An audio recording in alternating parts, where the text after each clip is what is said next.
sunul shiti shilba shiti laba kamid ah aktarada magaca mansabka ka sameeyay fanka Hindiga khaasatan Bollywoodka laba jilaa oo marka la eego aflaamtooda aad loo xiiseyn jiray dhamaadkii qarnigii 19aad xogtan waxa in kala wadaagi doonaa waxa ka dhaxay xiriir walaaltinimo mase xiriir qaraabanimo balse intaan ugu gudagalin muuqaalkiga waxaan ka codsanaynaa channel ku soo biirto muuqaalka dadka ee shalaag inoo saar si share gareey oo la wadaaga asxaabtaada soo dhawaada saaxiibayaal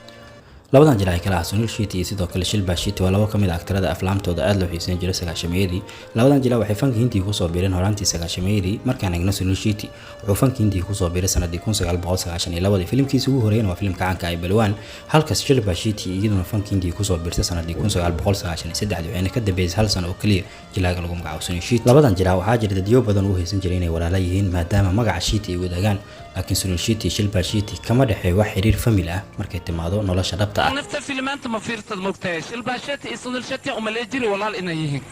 لكن فيلم كبريت مركب فيرصة أنا بياي وحن أركز صنول الشتي إيش باشتي إسقور سهل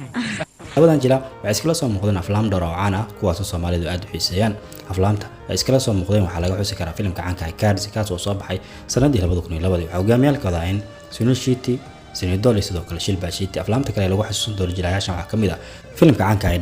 dadkan waa mid kamid ah aflaamta jacaylka Soomaalidu aad u xiiseeyeen daawashadooda sidoo kale waxay iskala soo muuqdeen filimka caanka Birithi kaas oo soo baxay sanadii 1997 aflaamta kale aan la iloobi karin jilayaashan ay ka soo muuqdeen waxa kamid ah filimka caanka ah Akroj kaas oo soo baxay sanadii 1997 labadan jilaa waqtigan la joogo waa jilayaal wali ka tirsan fanka Hindiga khaasatan Bollywoodka aflaam dhowr ay sanadii ugu dambeeyay ka soo muuqdeen hadaba daawade ma kamid tahay dadyogu ugu heesan jiray waagii hore labadan jilaa inay walaalayihiin hadii jawaabtaadu ha tahay comment-iga inuu kala wadaag hadaba intaas aynu soo goobaya saaxiibayaal muuqaalka yara in kala wadaagay jilayaasha kala sunul shiti sidoo kale shilba shiti fadlan hadii aad ka heshay muuqaalka like inoo saar si share gareey wala wadaag asxaabtaada waan ku mahadsantahay daawashada muuqaalkeena